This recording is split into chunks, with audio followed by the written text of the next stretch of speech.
जंगल में लोमड़ी की रसोई। घने जंगल में एक चालाक और मेहनती लोमड़ी रहती थी। उसकी सबसे बड़ी खासियत यह थी कि वह बेहद स्वादिष्ट खाना बनाती थी। जंगल के अन्य जानवर उसकी रसोई के स्वादिष्ट व्यंजनों की चर्चा करते थे, लेकिन लोमड़ी ने कभी किसी को अपने बनाए खाने का स्वाद नहीं चखाया। एक दिन लोमड़ी ने सोचा, क्यों न इस बार मैं अपने दोस्तों को दावत पर बुलाऊं। इससे मुझे उनके साथ समय बिताने और अपने खाने की तारीफ सुनने का मौका मिलेगा।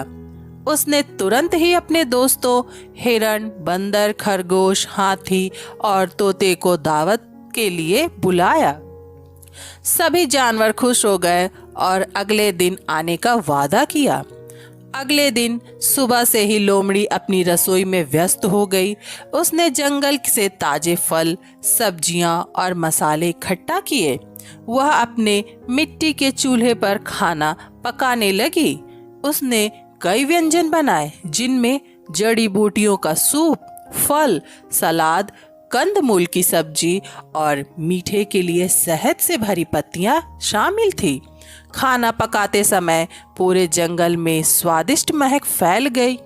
दावत का समय आते ही जानवर धीरे धीरे लोमड़ी के घर पहुंचने लगे। लोमड़ी ने सबका गर्मजोशी से स्वागत किया और उन्हें बैठने को कहा। उसने कहा, आज मैंने अपने दोस्तों के लिए खास खाना बनाया है। आप सभी को यह पसंद आएगा।